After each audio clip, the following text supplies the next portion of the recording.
It is springtime, and that means a lot of the succulents, especially the leafy ones such as Echeveria, Graptoveria, Pachyveria, Pachyphytum, so on and so forth, are flowering. But do we leave the flowers to grow seeds, or do we take it off? Hello there, my name is Liz, a self-confessed succulent addict. Welcome to my channel, Growing Succulents.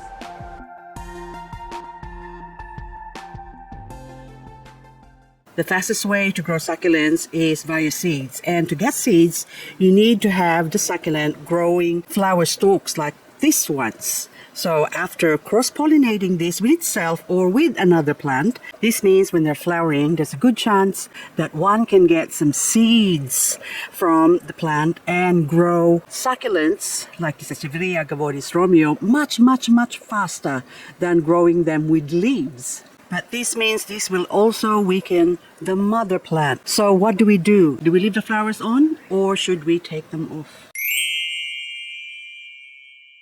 This is Graptoveria ermis. As you can see, it is flowering like crazy. Now the mother plant, which is this one and that one, is struggling.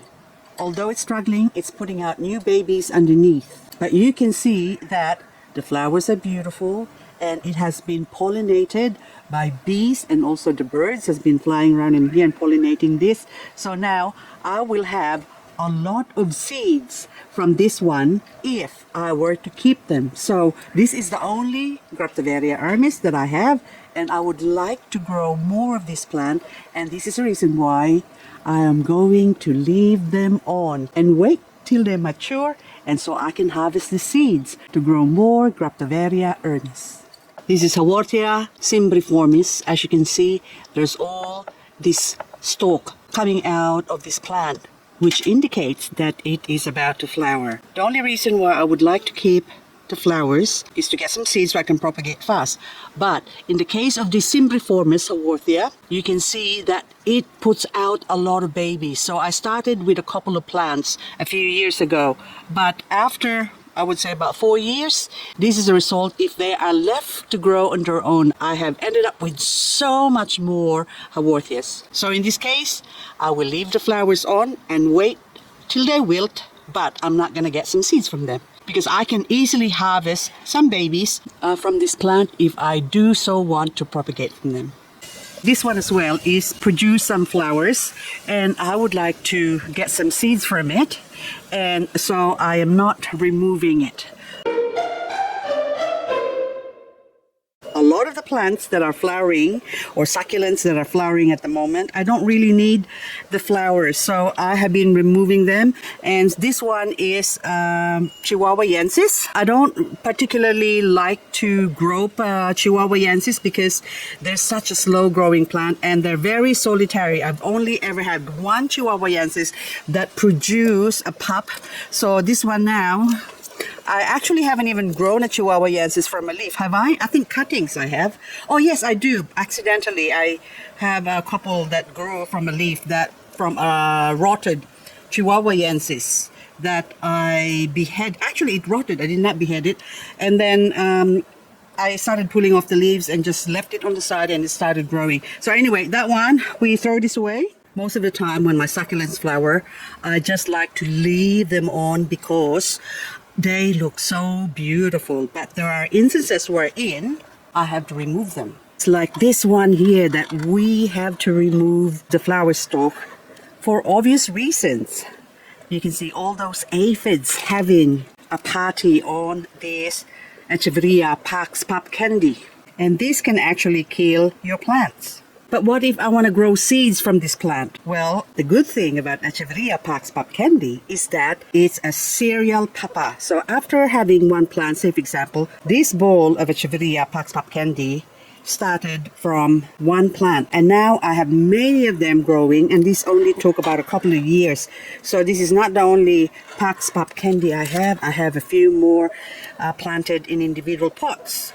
So in this case, I don't need to save the flower stalks to get some seeds, but instead I have to remove this because this will eventually kill the plant if left to its own device and wait for the aphids to die off, because they'll just keep producing more aphids. So this one now, it's got a nice orange flower. Need to cross-pollinate that. And look, hang on, the aphids running on my finger. Can you see that? So it can transfer to one plant from this plant to another plant. So it's best to remove this, and any new ones that are sort of forming, we have to take them out. Plus this plant also needs a bit of cleaning up, because I haven't cleaned up the dry leaves for a while. So as far as the aphids that's on the surface, what I like to do, because there's still like live aphids on the surface there, the best thing to do for this one is to spray it. And so now, to get rid of those aphids, I like to use tomato insect and fungus spray. You can also use a rose gun spray for aphids. So we'll spray this one and let this one dry up. And make sure I cover everything. It's about 3 o'clock in the afternoon at the moment, but I'm spraying in the shade, so it's not a problem. And I'm going to put this back up there later on where there's sun. So now, go in the shade, or else you're gonna get burned. My Echeveria Lilac Echo, which is a beautiful black Echeveria. Look how beautiful that is. It's flowering at the moment. So this flower stalk, look, what has it got? You can't see it, but there's lots of aphids. So this Echeveria Silhouette is being attacked by aphids, and it's no good, so I have to take that off. Because if you have aphids, it is going to eat through the succulent as well, or also leave some black marks like this one. Look how horrible and terrible that is. So this is one of the reasons why I remove the flower stalk.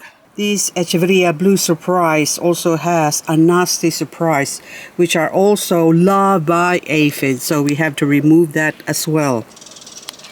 Although I would like to grow more of this plant, this is not a good way of trying to save the flower stalk so I can get seeds from it, because this is going to affect the overall health of this beautiful Echeveria Blue Surprise, also known as Andrew's Choice. This Echeveria agavoides Bloody Maria is also an attractive plant for aphids, so we remove the flower stalk as well. So this plant is so easy to grow from leaves, that's why it's not worth keeping the seeds or the flower stalk to grow seeds from, because they grow quite easily, or they propagate really well from leaves. Now I have 3 different plants here that are flowering. So first one, the worst one of them all, is called Echeveria Heartbeat. Now this is a tiny little Echeveria. So as you can see, it's flowering and there's a lot of flowers, but on the stem are little leaves. Did you know that if I take or remove all these leaves from here and try and grow these, doesn't matter how small they are, they will produce pups, even though they're still small, because this is a small plant. This is the nature of the plant. They do grow or strike from leaves quite easily. So I am not going to keep the flowers. I will remove them, and the bee has joined the party. So I will remove the leaves, and then I won't bother growing them from seeds because it's not necessary. Now if we turn over to this next side here, this is Echeveria Emerald. This one here is actually grown from cuttings, but this plant also, if the leaves are harvested, they too can easily grow from leaves.